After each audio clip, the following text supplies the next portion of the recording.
You're listening to a Roddenberry podcast.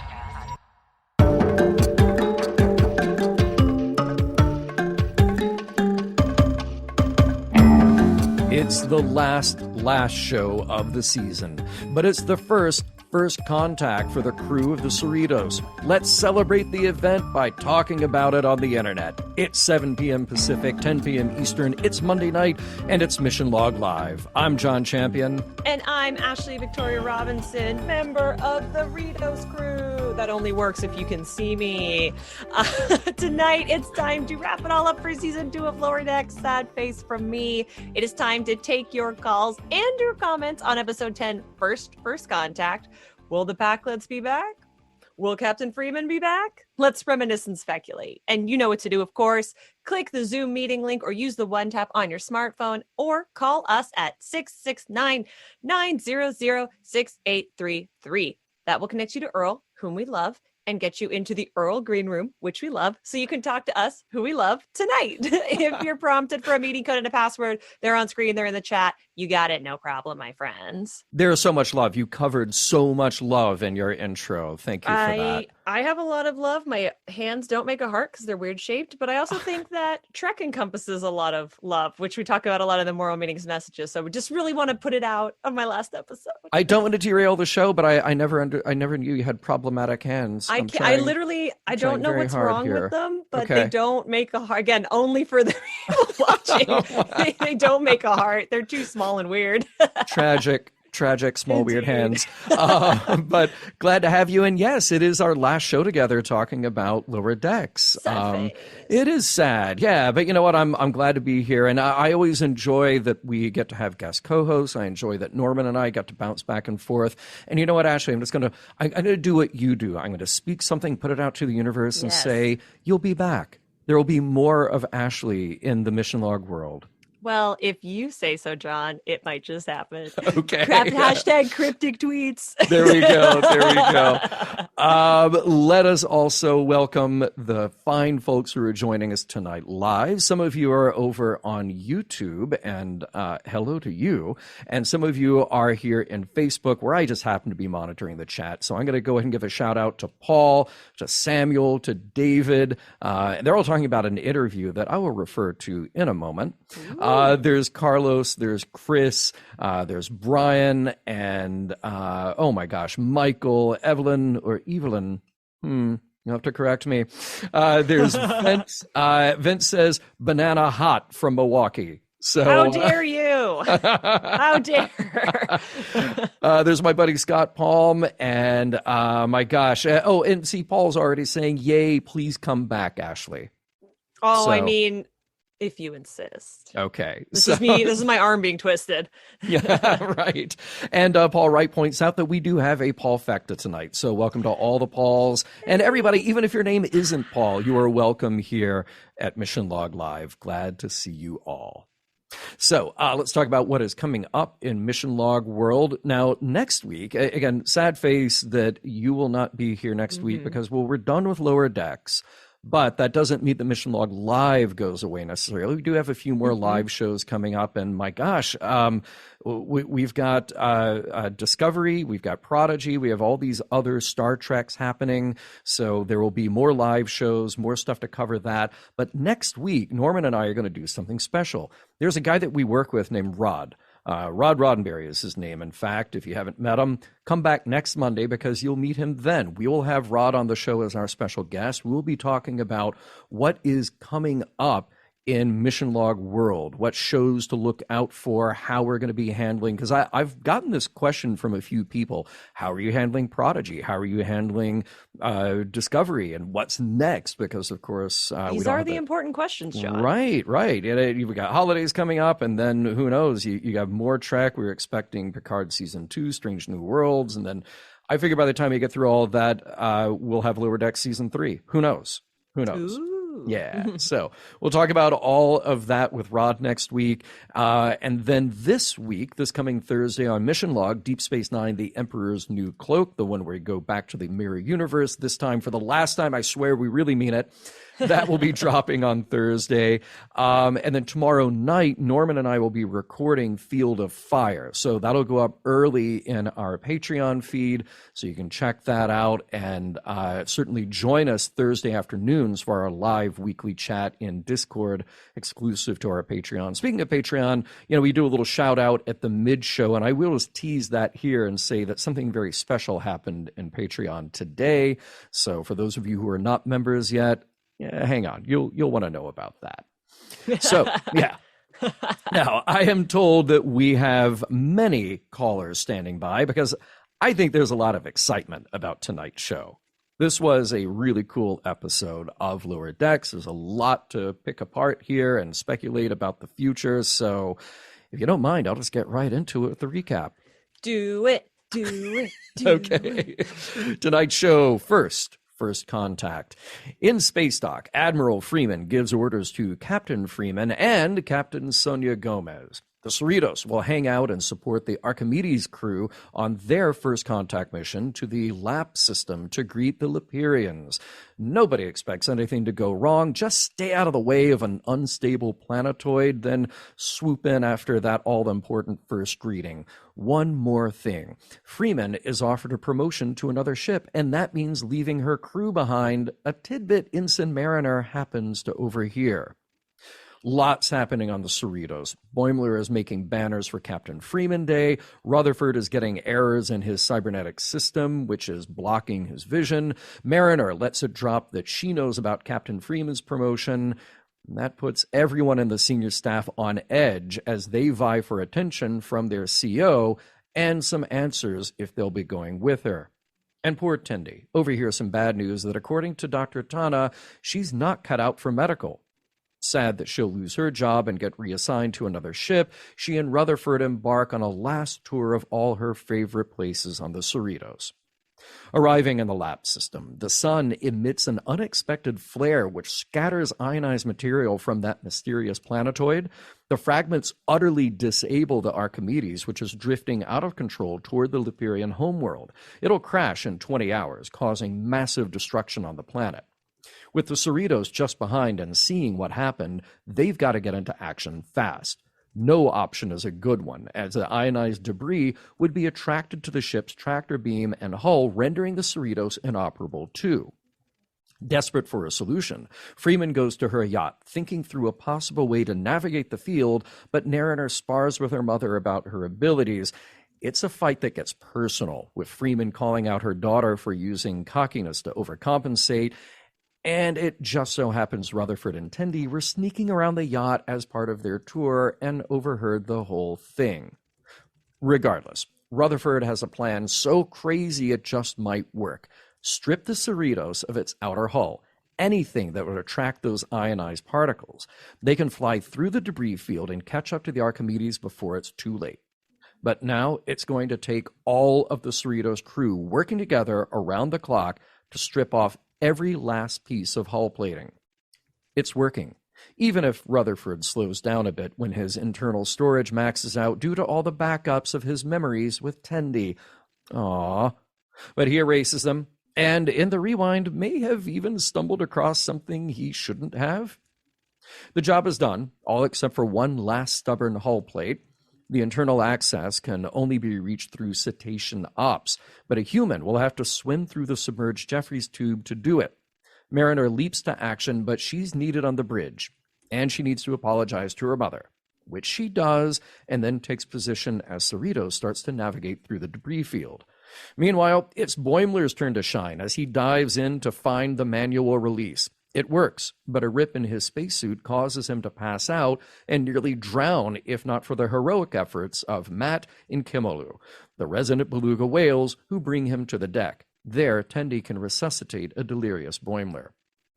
As the Cerritos makes its way through the debris field, taking a beating, the Archimedes starts its entry into the Leperian atmosphere. The ship begins to heat up, and one of the nacelles breaks off, until the last second when the Cerritos arrives, activates the tractor beam, and holds the Archimedes in stable orbit. It's only fitting, then, that Captain Freeman herself gets the pleasure of first contact with the Leperians, and they are ready to party. Celebrating aboard the Cerritos later, it's cheers all around to the heroes of the day, which is everybody, really. They all work as a team, and it's a banner day for Captain Freeman, literally and figuratively. Even Tendi gets some unexpected good news. Tana is so impressed with her that Tendi has been recommended to train as science officer. That means time on the bridge, away missions, the whole deal. As the celebration continues, Starfleet officials show up, and Freeman assumes it's about the promotion.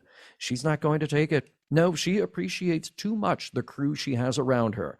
But Starfleet have arrived with some very different news. Captain Freeman is under arrest for the destruction of the Pac-led homeworld, accused of colluding with the Klingons who placed a Veruvian bomb under the capital city.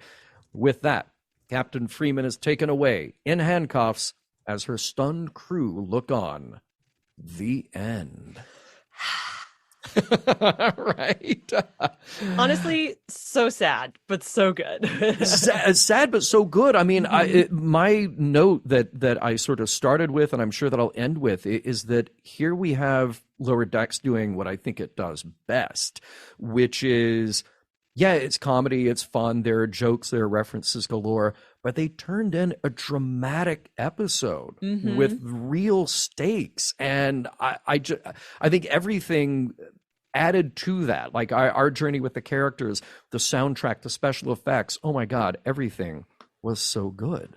And the themes were so clear throughout this episode. I know if I've mentioned this a couple times, and if anyone's into story circles, you can sometimes see where this is going, but the minute sweet baby Sonia came back from TNG and she was a captain and she was gorgeous and she was living her best life, I was like, that's so great, because that moment is meme-ified because it's so cringy and so horrific. And I was like, oh my gosh, he's Boimler. Like, that is where he's going. It was so cool. Right, exactly. Well, look, I am so excited about this episode, and I'm thrilled with our episode of Mission Log Live tonight because there's like 900 people lined up to chat with us tonight. Okay. So, and how exciting is this, that coming up right now, our first caller, Chris, check out the t-shirt.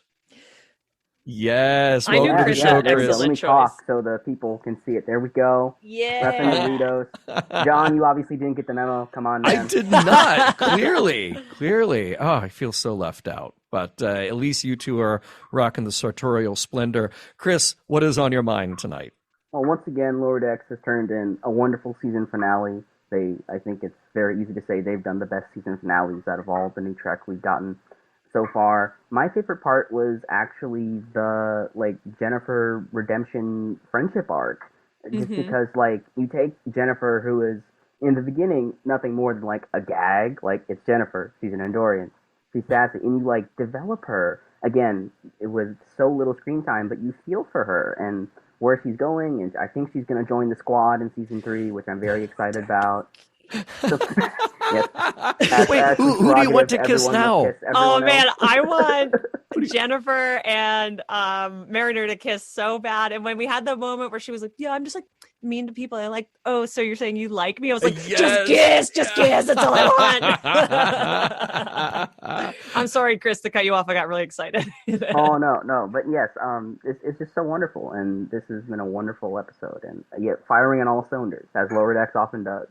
I'm glad you mentioned that moment because I specifically left it out of my recap for timing. There was just so much that could have been included here, but I did have it in my notes because, like you, I was so pleasantly surprised with a character with maybe in this episode less than 60 seconds of screen time, if you add it all up, but timed out perfectly. So you got exactly what you needed out of that mini arc within all these other gigantic arcs going on. So smart, so well done. And it shows kind of the, we always talk about this on Mission Log, kind of the strengths and weaknesses of doing serialized versus episodic. And there is not necessarily one that is better than the other, but sometimes, depending on the storytelling, you have one that lends itself better to the story at hand. And I feel like Lower Decks has hit the sweet spot for me in many regards, where they are standalone episodes, but there is such great payoff because they drop these little threads that they don't forget about. And that was always the cardinal sin of TNG, especially, as you felt like this is more modern storytelling. But wait, what happened to those people? What happened to these people?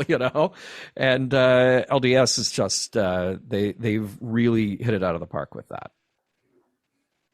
Also, on that note of like the threads coming together and callbacks, when Boimler wakes up and he says, "I've seen a koala," that is the best callback. I'm like, and I'm calling it now. The koala is going to be like the big bad of like season 4 or 5. Whoa! It's going to come back in like a Q kind of role. Like the koala has big arcs coming. Wow. I just imagine like in Futurama where they do the Star Trek parody episode and it's Melvar and he's the ultimate fanboy. I imagine the koala kind of filling that type of role where he's like, I know how to spell Tendi. That's great. That's excellent. Chris, it is always such a pleasure. I would love to chat more. As you know, from hanging out in the Earl Green room, he said it's a veritable Hollywood Squares in there with the number of people. So I'll send you back to the green room and we will take our next caller. All right. Sounds good. All right. Bye, shirt twin. Bye. And joining us this week, as he does very often, we have now the Vice Admiral. Welcome to the show, Vice Admiral. How you doing tonight? I'm great. How are you guys? Doing okay. So good. Yeah, this is an exciting episode. So what is on your mind, my friend? Well, I have to say that I never expected an all of Trek, but I suppose only a show like Lower Decks could have done it, where we actually get to see the ship naked. Yeah. Right. Yeah. It's the naked time. It's a theme. It's from TOS. We're carrying it through to proud tradition. Exactly. I mean, John has the wonderful cutaway of the D back there, which I have in my basement as well. But you know what's missing from that? What? There's no cetacean ops in that. Oh, there is. Oh, we can go fix that. We can get a Sharpie. And, it's just one of the big open areas, right? Yeah, exactly.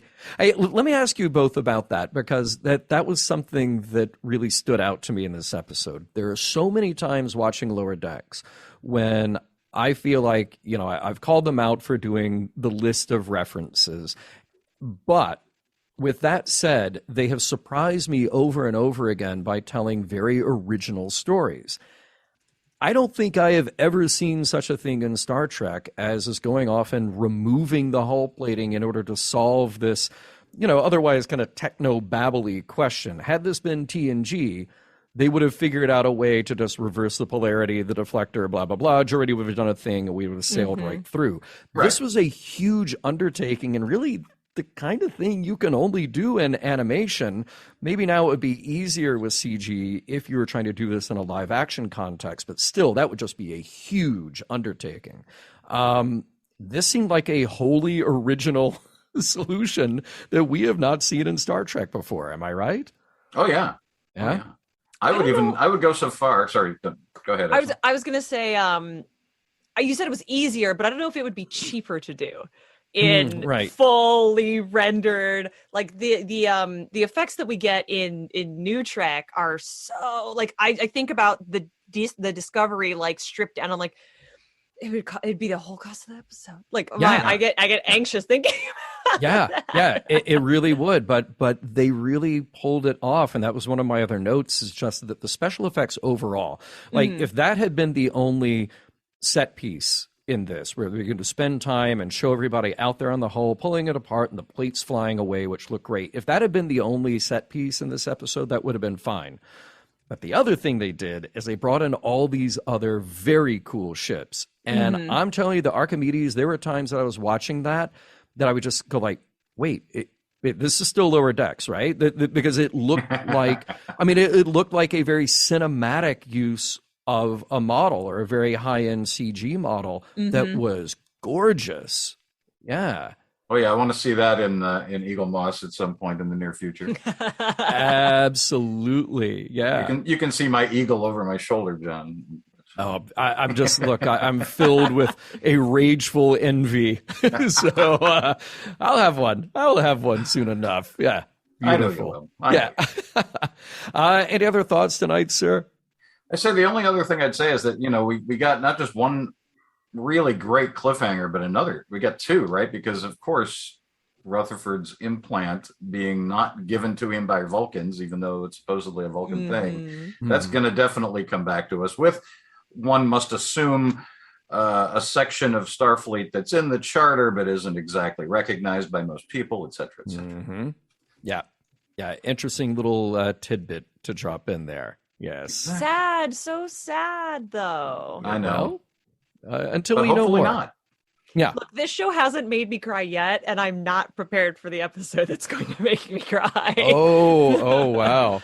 That day will come. I It feel will. like it will. I'm certain it will. Without doubt. Yeah. Well, guys, Excellent. it was great sharing the season with you, and I'm sure we'll talk some more in the future, but I know you got a lot of more people to get to. So Excellent. We'll talk to you soon. Thank Have a you. Good night. Good night, Cheers. both of you. Take care. Take care. Hey, and before we bring in Dave here, who is standing by, other Dave in the chat room, he said something interesting. Hi, all, just popping in to say hello from a family function. And then he says, I enjoyed the episode, but disappointed it was a to be continued. I much prefer a complete season ender. Any thoughts about that, Ashley? Agree? Disagree? I would say I generally agree. I think that this is closed enough. Like all the character arcs were closed, so it doesn't bother me as much as it does with the first time I watched the camera pan around to Riker, and then I was like, when is this? I'm watching this. I'm watching this 12 years after it aired. When is this ever going to finish? I'm devastated. I think it's I think that to be continued is much more like, don't worry, we're like almost done on season 3. She's coming, more than I think a story beat. So I wasn't particularly bothered by it, but if anyone was, your feelings are valid and I understand you. Yeah. Well said. Well said. I got nothing to add to that, except let's bring in Dave, who this is Dave, not other Dave, who, or maybe this is other Dave. And the other Do we have Dave a Dave is Dave Fecta going on as well? We might. Welcome to the show, Dave. How's it going? How are you, sir? By the way, Dave and I had dinner last night. Pleasure to see you then. Pleasure to see you now. Brag. I know, right?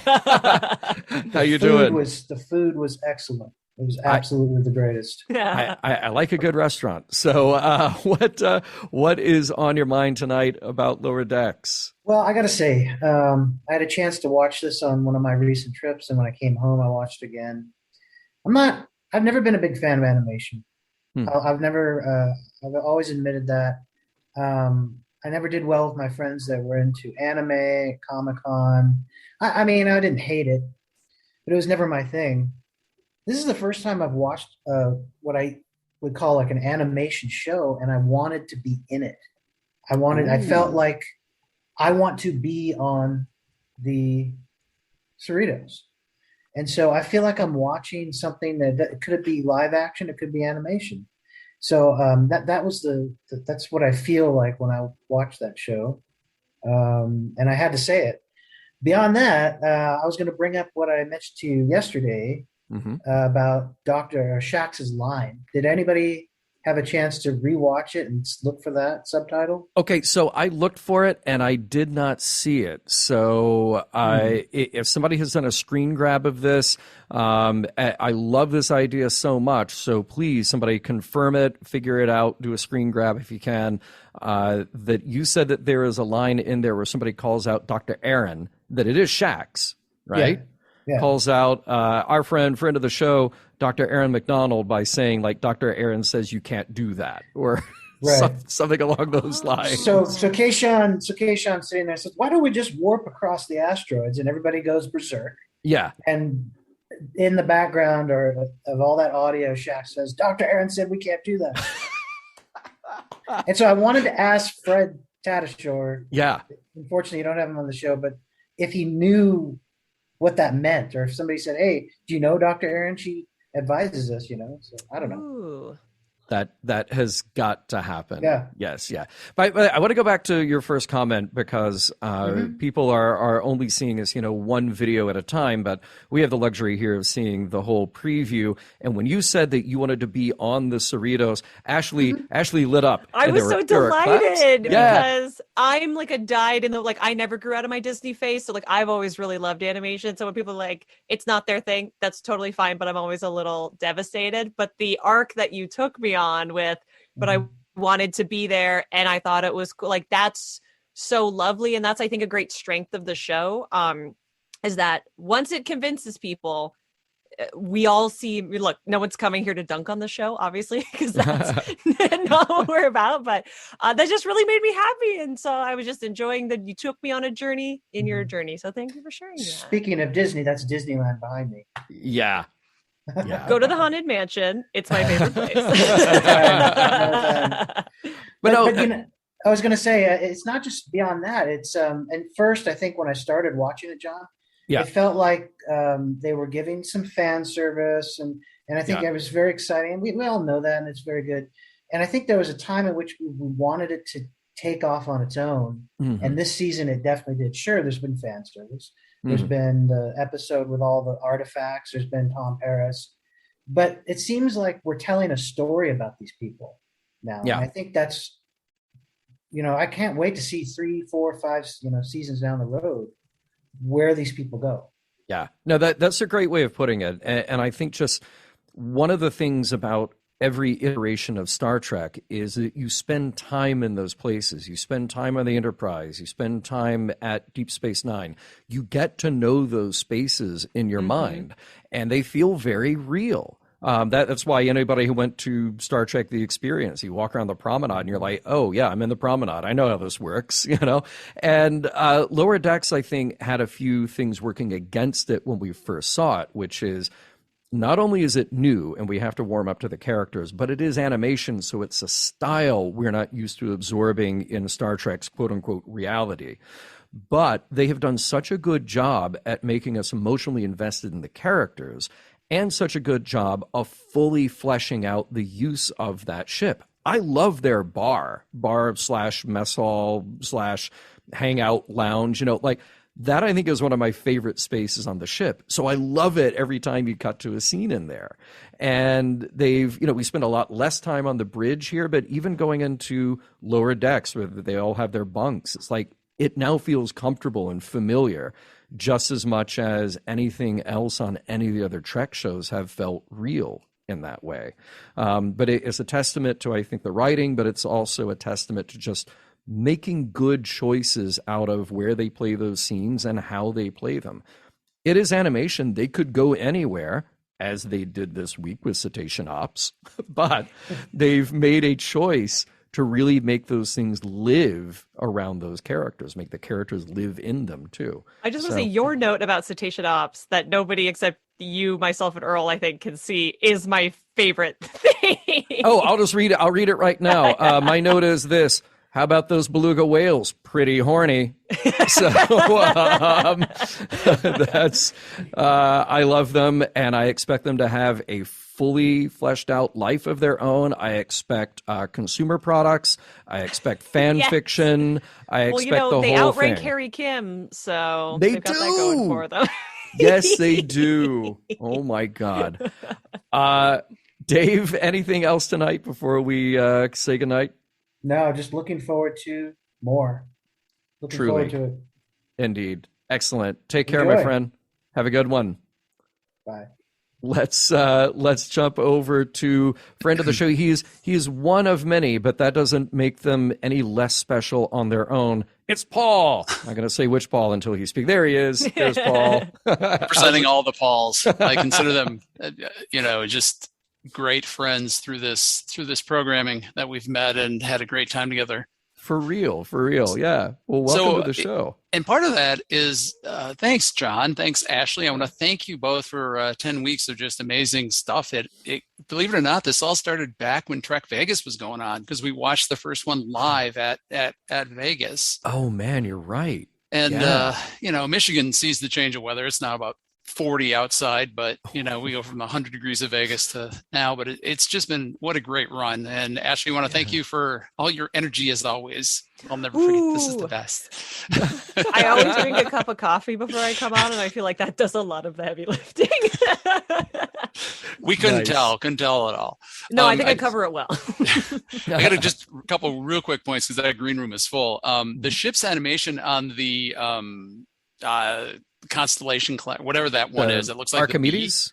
Yeah. Wow. Have you noticed how that looks almost like the Prodigy animation? Oh, look at it real close. It is amazingly different, the detail, and I'm not sure the 3D effects on it. It just seems like they're trying to slowly upgrade everything as they go Not me along taking here. notes for if I can refer to this in the future.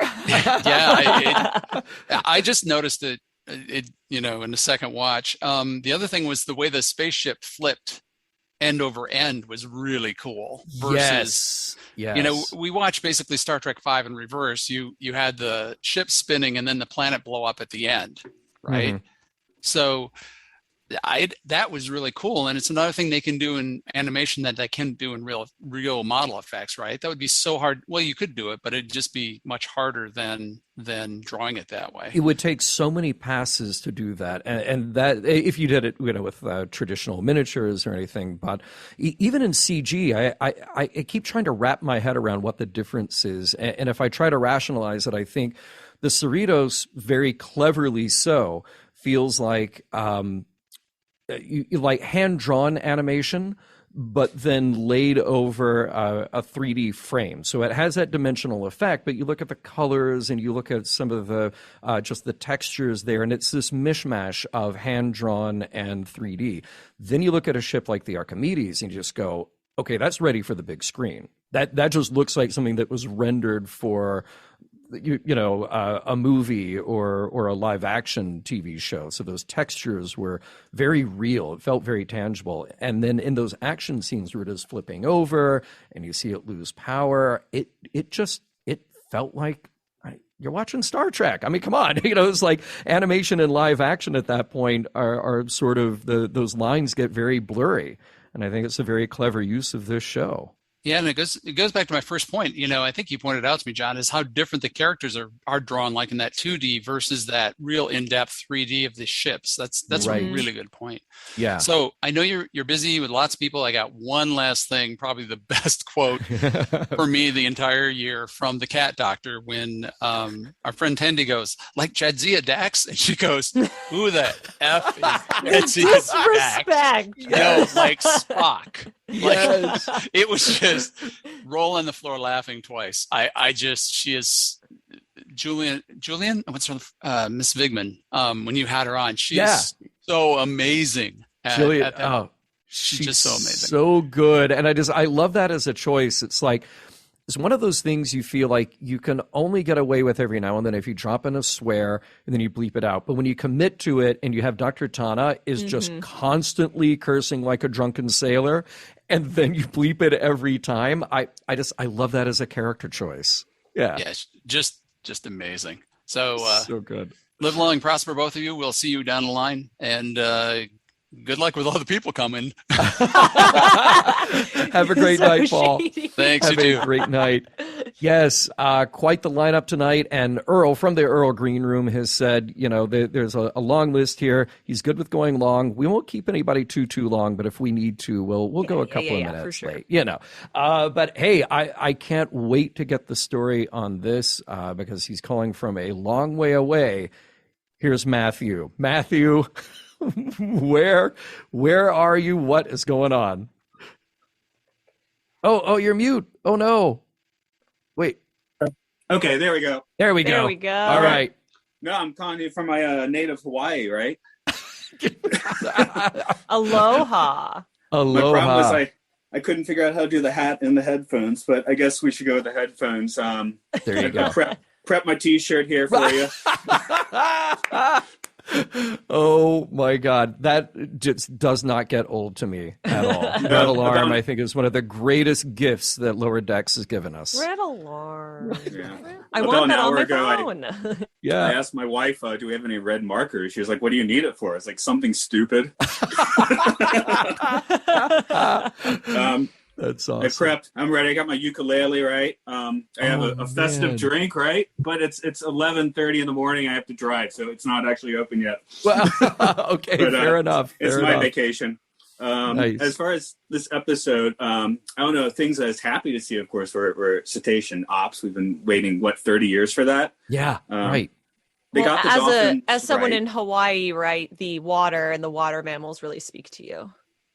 Yeah. There you go. Well, about 20 years ago, this is actually New Brunswick, Canada. I was working at the whale camp, and we were on boats all the time. So, and No a few way. times I would be looking over the side of like this clipper ship, right? And the dolphins would come out just like that, going, probably saying, "Why don't you come skinny dip with us?" But that would be my assumption. That's well. Now you know. Now you know what they're saying, and all of that untranslated whale speak. Who knew? Fun fact: pretty much all of my family is currently in New Brunswick, Canada. Oh, right, on. Grand Banana Island, then, yeah. Oh, Grand Banana, lovely. Yeah. Wow, Very jealous. cool place. But I also got a cold from a whale. It breached next to us, and when that blowhole, when it's stuck, it's the whale's doing this, right? And it got on me, and the next day I was like sick. I was like, I got a cold from a whale, didn't I?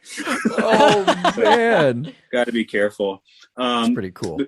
The couple things maybe I was like hoping to see but didn't quite get was I really do want to see our other Boimler still. He has not made a return. I thought he would for the finale. That and the idea last week that maybe we get someone like Michael Dorn showing up, which still hopefully still happened. But I was ready for some Worf or something, so that was cool. I like to turn the tables a lot and then start asking the question. So a few things I was thinking of, what do we want to see next season? If you had your writer's hat on, what would be Boimler's next indignity? Oh man! Wow. Well, but go ahead, Ashley. Go ahead. You have in not in this episode, but in the previous episode, we saw that cadet kind of side. Someone knows Valeria somewhere screaming his name, and I can't remember. I'm so sorry. They partner up. The cadet gets promoted to lieutenant before Boimler does. That's the indignity I would pitch off the top of my head. Oh, that's really good. Oh, I like that. Yeah. I don't think I can't top that at all. I mean, I love that he had his heroic moment, and it wasn't an indignity at all that he nearly drowned. I mean, he suffered for his heroism. He had courage to do that job. He survived, thank goodness. I feel like,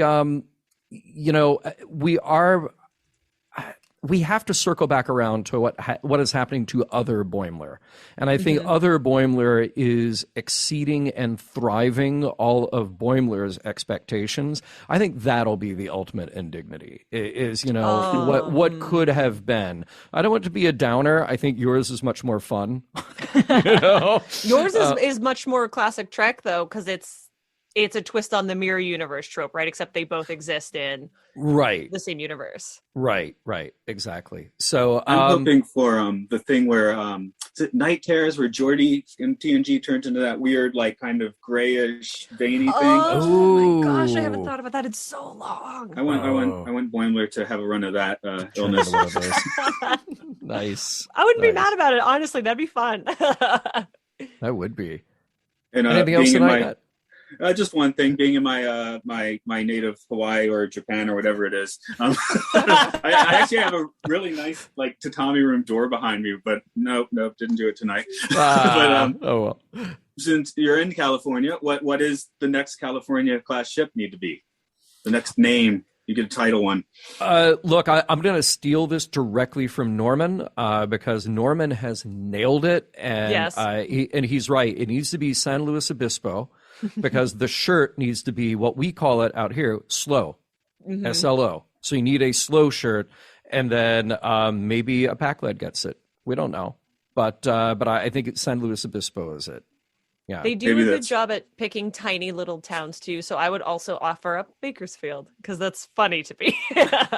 Bakersfield, Solvang, Reseda. Solvang, yes, Solvang would showing be out great. for the Danes. Yes, I would love that if we had one. So I've only spent a week in California. We went to a tiny mining town called Darwin where I started exploring the mines like an idiot. So I'm going with that one. I love it. You're gonna love it. I love it. That's awesome, man. Matthew, thank you so much for calling in from sunny Hawaii, Japan. Catch you later. All right, we'll see you next time. Bye-bye. I'm so excited. Standing by, we're going to do a quick break here for just a second, if you'll indulge me. But standing by, Alfredo, Joseph, Cherie, John Arminio, and Sam. So excited to talk to all of you. So please be patient and give me just a second to welcome everybody to the Mission Log Patreon, which is at patreon.com/missionlog. Of course, you can get swag, you can get exclusives there. You have the Mission Log Discord, which truly has become an incredible community on its own. You heard Paul mention it earlier today. Also, Paul, he's there. All the Pauls are there. That's where we hang out. That's where we chat, and we love it. And today, we dropped a very special interview literally minutes after we finished it. We talked to Mike McMahon today. So it was great. Mike, in all of his unfettered, uncensored glory, we talked about the wrap of season 2. We talked about, and I will not spoil it here, we talked about how he sees the future of Lower Decks and how much Lower Decks he wants to do. So if you want to hear that, you need to go listen to the full interview. Now, there will be an edited version that goes out in the supplemental feed for Mission Log, if not tonight, then tomorrow. But all the exclusives, all the uninterrupted, unedited stuff, that goes to patreon.com/missionlog.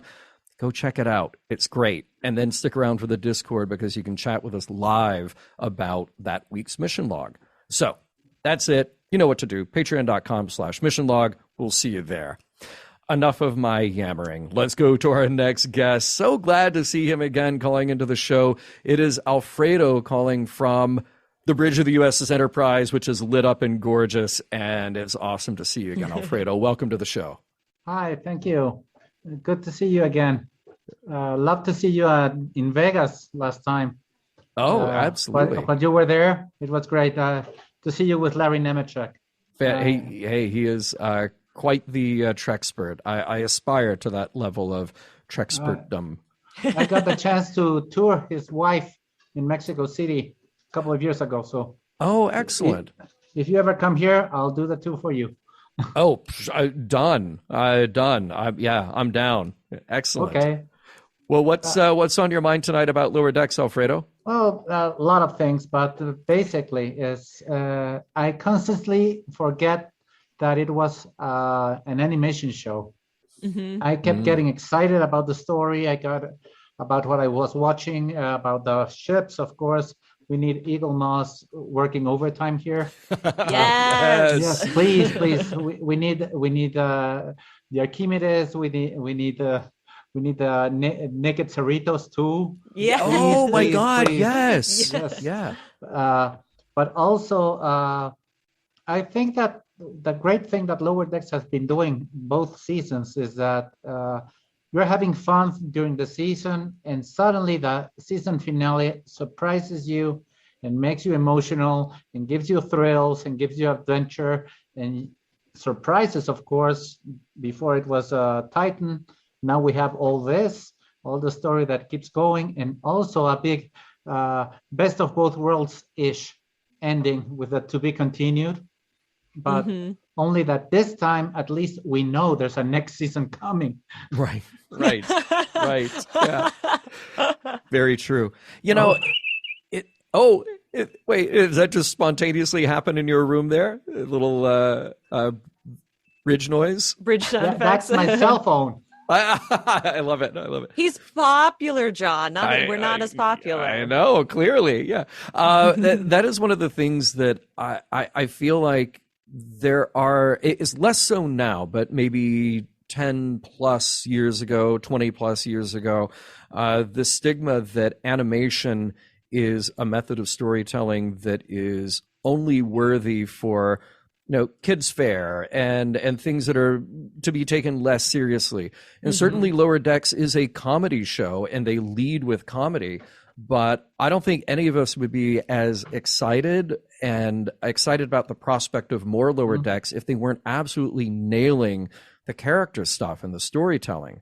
So it shows that animation is just this very flexible, it's not a genre. It is simply a method of storytelling that allows you to do many different things, and they've used it to their full advantage here, being able to tell heartfelt as well as funny, as well as this week very dramatic stories incredibly well. The show is a cartoon, but it's not cartoonish. Well said. The humor is coming from the characters. It's not because they're making something ridiculous or stupid or cartoony. Yeah. Yeah. See, that what you just said, that should be the blurb that goes on the DVD box. Truly. Right. Alfredo, any other thoughts tonight before we say goodbye? I'll just keep watching you guys and waiting for the next shows, and hope I can still come on with you guys. But it's always a thrill to talk to you.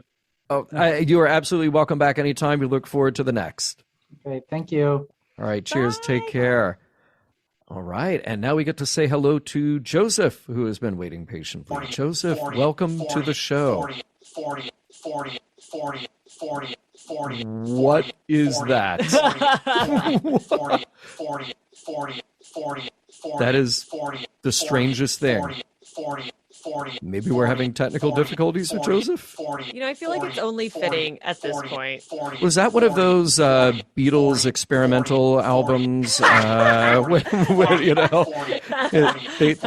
They landed finally on number 9, but they were experimenting with different numbers before they got there. How far do you think they got? How far do you think Yoko got them? Yeah, to 100? Yeah, could be.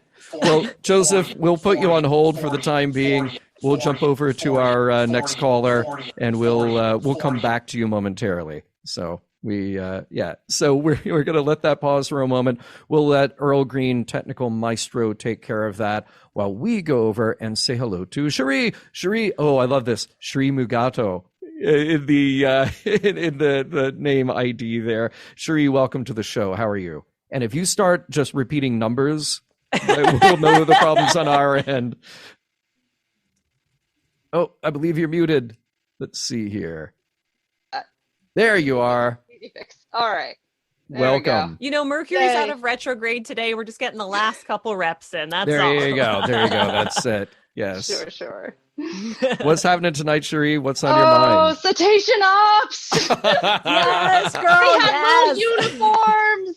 It's like Mike McMahon pulled my brain open and looked inside and saw what I wanted. Brilliant. So it's everything you wanted in Citation. That's how you pictured it in your head when they mentioned it on TNG all those years ago. When I first learned about Citation Ops, I was like, well, they need to be wearing uniforms. I need to see them in uniforms. And they were wearing uniforms. And I get the impression that these beluga whales are like very happy and excited about having uniforms. Mm-hmm. Like yes. they certainly have a great disposition. So and they seem to be part of the team and very friendly, very, very friendly. A little too friendly. I would have liked to see some more dolphins, but I can understand where Cerritos is smaller, so they probably don't have as many of the marine life. They probably have a smaller Citation Ops in the Enterprise, so they might not have as many of the dolphins. Very true. Headcanon accepted. Mm-hmm. There you go. So what else are you thinking about the episode? I mean, other than there are huge excitement. I had to write notes, so I'm just not like rambling, gushing, because like I loved everything. Oh, wonderful. Lay it on us. Yeah. I was so happy in my yelling. so happy. Like Ashley, I also want to see Jen and Mariner kiss. More than anything. And I just feel like they gave us a hint when Mariner's like, you think about me all the time with your stupid little butt. Her butt. She knows her butt. She's thinking about Jen's butt. That's good. Yeah. That's good insight. It's probably pretty good with all that yoga, so. Nice. But yeah, I just loved everything. It was visually stunning. I'm so glad that I usually eat dinner while I'm watching it, but I had eaten before, so I wasn't eating anything to distract me, because a lot of times I will look away from the screen a lot. And I was so glad I didn't, because all of it was so beautiful, especially when like it explodes and they have to take the hull off and everything. Mm-hmm. It's just visually stunning, movie level drama. Indeed. I think that makes the stakes so much better. Like the stakes makes the comedy so much better, because we care about the characters, and I think that makes it all line up so much better. And I was so happy. Like at first, like I was surprised that they went with like a smaller like guest star. Because I feel like at this point they could pull in like a Michael Dorn or someone like that. But I was thinking along the lines of like morals, meanings, and messages. It's like, it's great for the lower decks. It's perfect to have someone like Sonia Gomez because, you know, she came basically from the lower decks and like clearly promoted up to captain. So I think that's sort of the message of having her there. Well, and you know, that's the kind of thing that I like is that we were all excited when we got Riker at the end of last year. We were all excited when we got Riker at the end of Picard. But I don't want every series to give us the same build up and payoff and the same anticipation and payoff. So I like the idea of slipping in that kind of very unexpected character like a Sonia Gomez. And if you are going to do something with, say, Worf, as was mentioned earlier, you know, don't just save that for the big payoff. Hey, look, we got a guest star. Like, let that character have a reason to be there. That's why I was so glad that Riker wasn't just treated like the, you know, sort of like a token guest star in this. Like, no, when they brought him back, he was there for good reasons. And we further developed the character of Riker, you know, we actually gave him stuff to do. So I hope they. I respect that they did. I feel like they did that with Sonia. I agree. I definitely that agree. was their story, so they weren't going to be like, well, we could bring in like a bigger name actor, but that's not what the story is about. So I respect that they stuck with like having the story be more important. And I also think how many female captains there are. I love this show for that. Yes. I also think in terms of what we do here, it's kind of more fun when they're a deep cut or a specific reference. Look, I mean, I hope everyone shows up. I hope Geordi shows up and Deanna and everyone. But to be like, oh, the girl who spilled her like, are you kidding me? That's amazing. I think that's where Lower Decks inhabits. I think particularly with we've seen some of those people in live action, like on Picard and stuff like that. So I don't know. I kind of like seeing the smaller characters revisited. I think it's fun. Yeah. By the way, brilliant suggestion from Chris Riker in the chat. We need to see Dr. Solar. Susie Plaxon, I totally agree. Yes, that needs to happen. Let's see. Tate recommends, what about Jellicoe? And, by the way, speaking of other captains, I wrote down some of my favorite dialogue from the episode where Mariner refers to the new captain possibly being some weirdo with a riding crop, which was great. Also love when they were talking about Captain Freeman Day. Isn't that a craft day for toddlers? Not anymore. The callback of the sign was excellent. Yes. And then even Cetacean Ops, even they refer to it as like, calves. Yeah, it's for calves. So good. There were just a ton of great lines. Even Shaq saying, you're lucky I'm so spiritually centered or I'd snap. And I hope everybody laughed as much as I did when Billups just loses it with a tirade of profanities that get bleeped constantly. Brilliant, great choice to save him for stuff like that. So good. Yeah. I did want to ask you guys, because I know that you were talking earlier about the to be continued. And like, it didn't stress me out like normally to be continueds do. They usually like stress me out because I want to know what happens next and I hate cliffhangers. But I feel like we kind of know it's going to be okay. Like we know what ultimately is going to happen. We just don't know how we're going to get there. That's the more interesting part. So I'm sad that I have to wait a year to figure out how we get there, but we know she's going to be okay. And I just want to know like what you guys think of, because actually, I saw the Ready Room interview with Mike McMahon, and he was almost trying to be like, oh, you know, did Captain Freeman do it? And I'm like, come on, Mike, you know, we know we know she didn't do it. Yeah.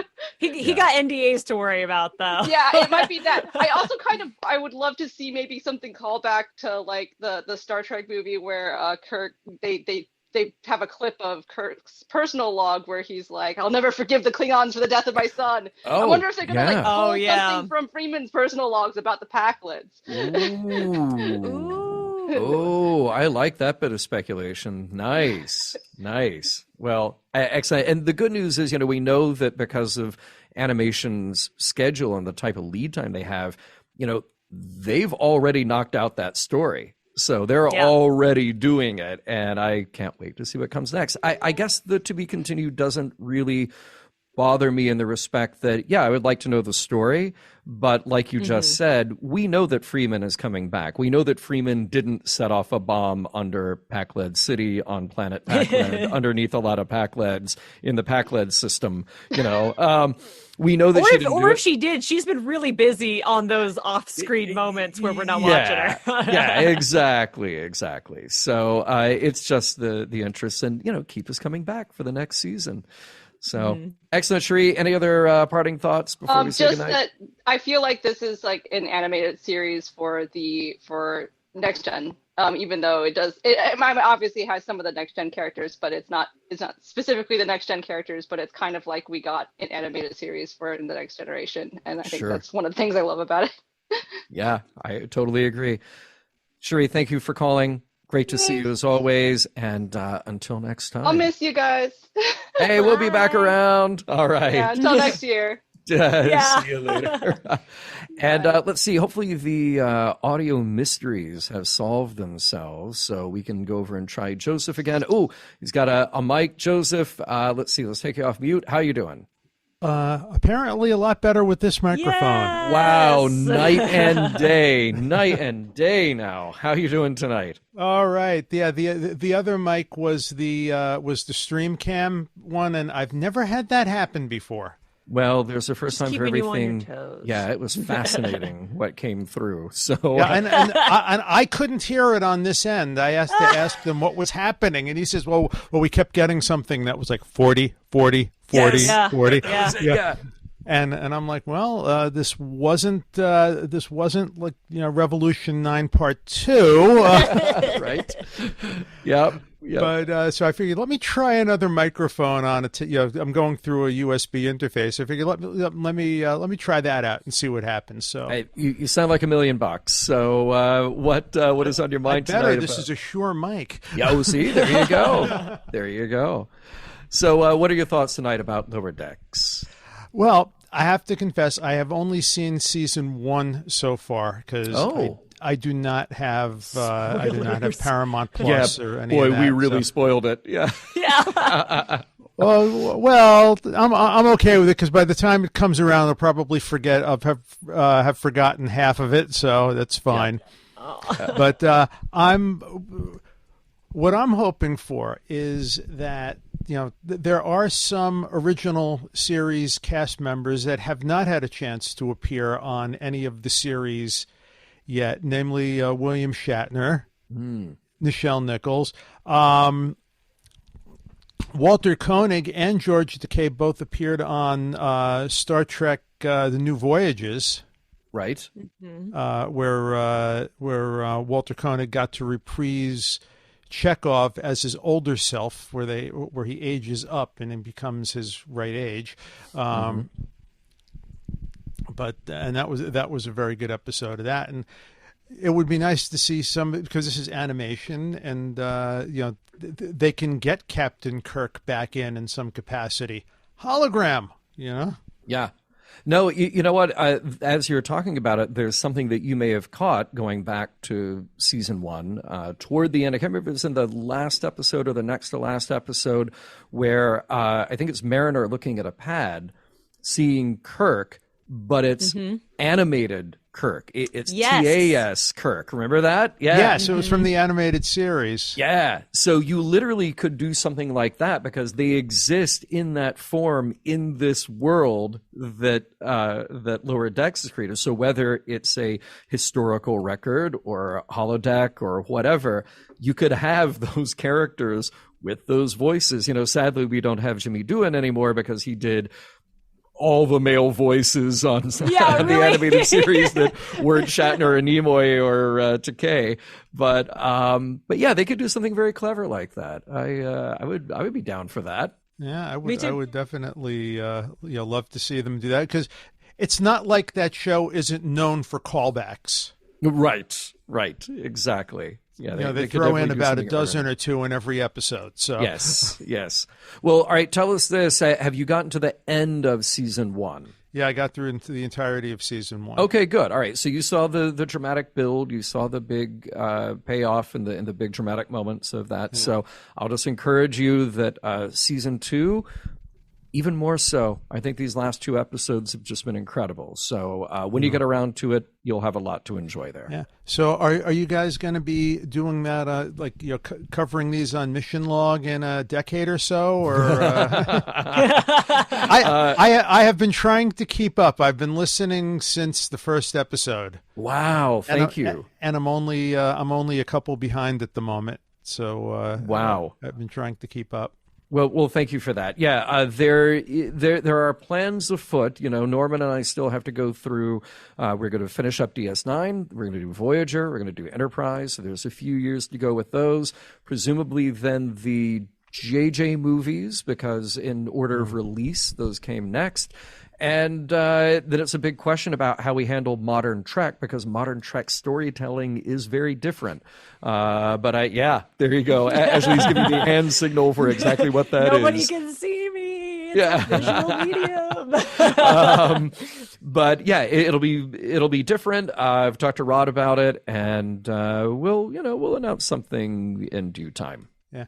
By the way, mind if I ask you a question totally on a totally different tangent here? That's fine, and then after that we'll have to move on. We've got 2 more callers standing by. All right, yeah. It's just hopefully a quick one. The Trill, originally on Next Generation, they were quite different from where they wound up on Deep Space Nine. So wait, you're saying that Star Trek isn't perfectly internally consistent from episode to episode, season to season? I'm shocked. I'm shocked. Oh yeah. No, well, the first episode, the Trill, the personality seemed to be entirely the symbiont. Yeah. And the host's personality was pretty much subdued. When the symbiont went into Riker, it was the symbiont, not Riker. Right. Yeah. Right. Yeah. Yeah, and it wasn't whatever that symbiont's like. It wasn't like Riker or whatever the symbiont's name was. It was just the symbiont. Then when we got to Deep Space Nine, they made it a bit more. I guess the word I'm looking for is equitable. Mm-hmm. Because it seemed like the host was more like a slave to the symbiont. Yeah. And could have just been something to do with, they hadn't fully worked out if those were going to be a thing that came back. So you write the story you're writing at the moment, and you could just blow that off, because it always bothered me. They made all these rules about the Trill later on that were totally ignored retroactively in the in Next Generation. Like, Trills aren't supposed to take up with their old lives. Yeah. Right. Yeah. And in the meantime, you had the Trill going through 3 different hosts, or 2 different hosts rather. 3 including the original one. And we're all going after Dr. Crusher. And it was indeed. Well, Joseph, I agree, and this is fascinating stuff. We need to stay on topic to Lower Decks. And hey, this is good stuff for regular Mission Log, and we can talk about it over there in our Discord, Facebook, and wherever. And we will dive deeply into Trill myth and legend. Okay. I am great. I am looking forward to season 2 of Lower Decks whenever I can get my hands on that. Excellent. Well, and certainly call us back then as well, all right? All right, will do.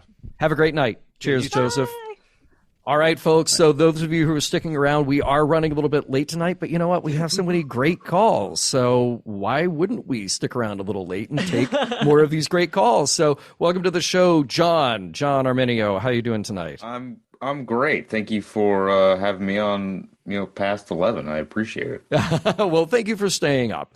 It's 8 in our time zone, so we got nothing. Yeah, it is. Sure. And thank you to Earl for staying up. He's in a different time zone. So, thank you. What is on your mind tonight about the finale of Lower Decks? Season 2. This, Lower Decks is a show that just continues to subvert and defy my expectations because I'm usually not somebody who ships characters. But I don't think I've ever you just triggered internally Ashley. Screamed, "Are you two gonna kiss or what?" Like when Rutherford said, "I can't forget Tendi again." My heart. It was one of the sweetest things I've ever seen on television. Oh, yeah. And the fact that he has triple backups of every memory of her, is such like a romantic gesture, and it's not even intentionally romantic, which makes it even more romantic. It's just so adorable. Like their affection for each other is so innocent, but also even with that, I'm just so like, kiss. Damn it. All right, so two things about that. One, yes, you nailed it absolutely about the beauty of that gesture. And I love Billips's follow-up line, like, well, if you aren't making new memories, what's the point? Yeah. Beautifully said. That's like perfectly said. And I loved, rewind a little bit in the episode when they're walking around the Cerritos visiting their favorite spots, and then total, the subtext of the scene is something very different. I love the Cerritos. Yeah, you know what? I really love the Cerritos. They love each other, but they're talking about the ship, and it was beautiful, and it was great. Yes, love that scene. And the fact that he's willing to delete the backups of the memories means he has faith in the strength of their friendship. He has faith in the abilities of his crewmates that he's not going to need those backups anymore. Yeah. So those backups are really just his insecurity about losing that connection to Tendi again, but he knows that with the strength of the friendship and the connections he has with his crewmates, he's not going to have to lose them again. Right. Perfectly said. Exactly. Oh, thank you. Anything else on your mind? No, I will step aside and scream to the heavens. Kiss, damn you! Okay, when they do, you must call back, and we must talk about it. Yes. yes. Yeah. You and Ashley definitely have bonded over this. Totally awesome. All right. Well, John, take care. Have a great night. You too. Thank you. And Sam, thank you so much for sticking around late. I love it. People in the chat are saying, look, it's a season finale. It's supposed to run 20% longer. That's what Dave says. And Tate says, but our bedtime. So thank you, everybody who's sticking around just a few minutes after. Really appreciate it because I'm dying to know what Sam has to say. Sam, all the way from our Patreon Discord as well. Love seeing you there for our weekly chats there. What's on your mind tonight? Yeah, I've been liking Lower Decks more and more every time. I think last week was my favorite episode so far. The second to last one for sure. So I was trying to think what about this one, and this one is like the cinematic one again. For the season, and so what I was comparing it to was the big operation of the whole thing coming together and them having to take it panel by panel is cinematic. And I think the reason it feels cinematic to me is because that's what they do in the movies. Yeah. The ship is always okay until the movies, and then it's like things come apart in ships in movies. Yeah. The saucer comes off, or they crash on a planet, or it's destroyed. But it specifically reminded me of First Contact, where they're all outside trying to take the deflector dish off. So this is just that, but more, because every panel has to come off. Right. So that's what I was thinking of the most. And can I just mention something here that is, look, I've said before on the live show that we're not here to just blow smoke about new Star Trek. We're giving genuine opinions here, and certainly we welcome if there are critiques or problems that people have with modern Trek. I happen to think that even the things that I criticize about Lower Decks don't take away from my enjoyment of Lower Decks. I think it is an exceptional show. And I want to kind of piggyback on something that you're saying there about why I think it's so exceptional. what we just saw in the last episode and in this finale, they prove what Star Trek can do when it's really confident about its own storytelling. Mm-hmm. One of my criticisms about Discovery and about Picard has been, well, we're trying to tell this story where every season it's the end of the universe, and if we don't do this one thing, the entire universe will collapse and wipe out all life everywhere. Okay, how many times are we going to do that?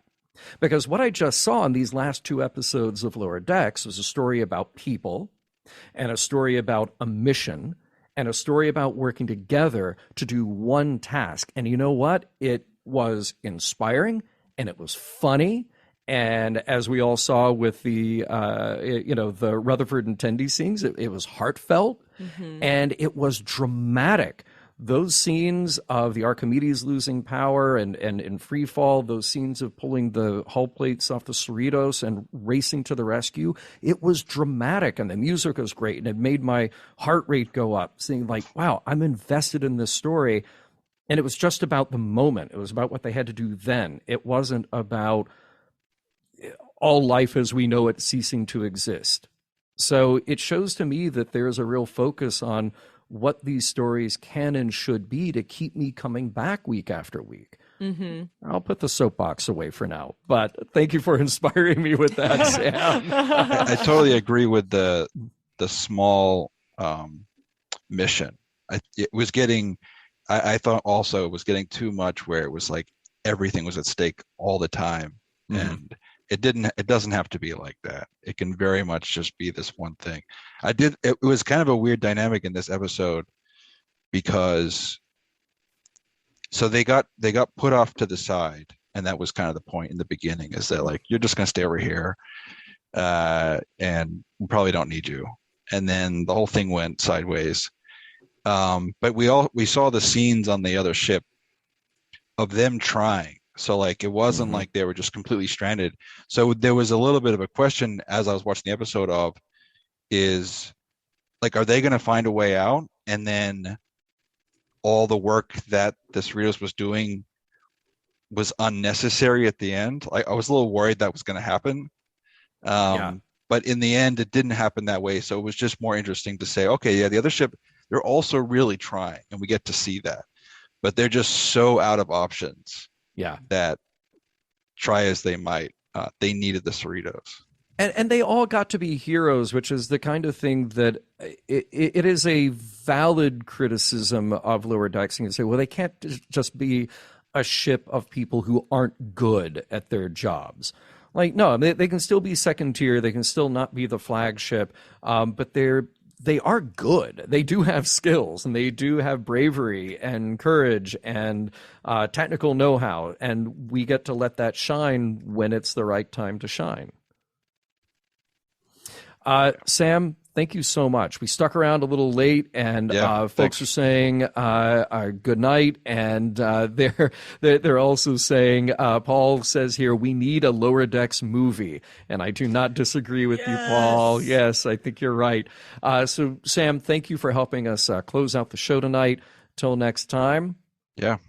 All right, and Ashley. See you later. I can't believe we've arrived here at the end of season 2 and the we end can take a couple more callers, it doesn't have to be the end. Fair enough.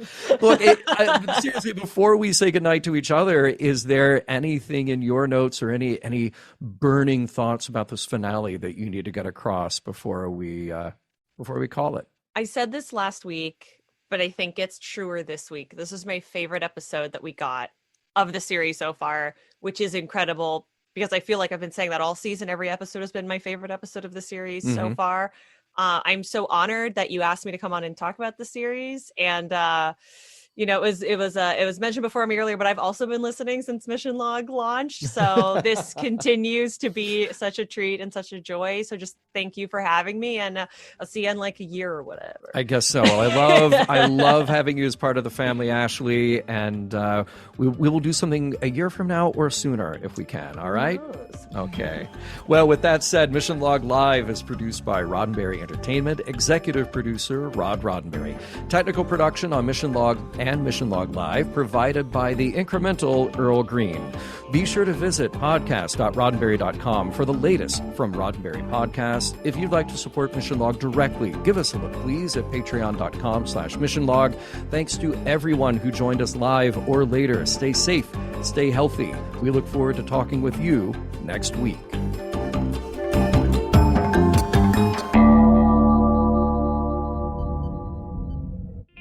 This is a Roddenberry podcast. For more great podcasts, visit podcast.roddenberry.com.